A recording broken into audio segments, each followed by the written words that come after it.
I had a question. Yes. If Allah created the world, then who created Allah subhanahu wa ta'ala? Okay, that's alright, That's actually a very interesting question. But before I think we answer that question, we should first know who Allah subhanahu wa ta'ala truly is. Well, isn't Allah the one who created everything? And wasn't He here before everything else? That's right, Bilal. Allah is al-awwal, the first. That means there was nothing before Him. Allah subhanahu wa ta'ala is, was, and will always exist.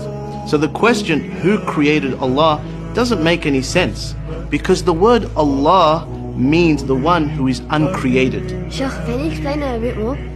Okay, Muhammad, can you come to the front, please? So Muhammad, can you draw for us a square that's also a circle? That doesn't make any sense. It's either a square or a circle. That's exactly right. Thank you, Muhammad. You can go to your seat now. So, asking the question, who created Allah, is like asking somebody to draw you a squared circle. It just doesn't make any sense. I get it now, Sheikh. There's a problem with the question. That's exactly right. The question doesn't make any sense. But that's not all. If we say Allah subhanahu wa ta'ala was created, then we would have to ask, who created Him? And then we would say, well then who created Him? And that would go on and on and on forever. And the entire world would never have existed. Let me give you an example. Aisha, if you wanted to sleep over at your cousin's house, would you have to ask your parents for permission? I'd ask my mom. That's exactly right.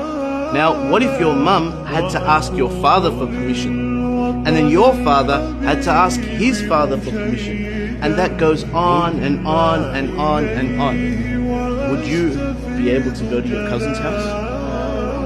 So what needs to happen for you to be able to sleep at your cousin's house? Well, that's easy. Someone would have to be able to make the decision without having to ask anyone else. That's exactly right.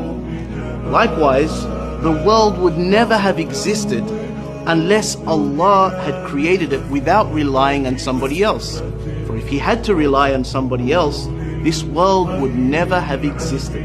It is necessary for this world to have a creator that is awesome, He is absolutely powerful, He is uncreated, and He is the originator of all things, and that is Allah.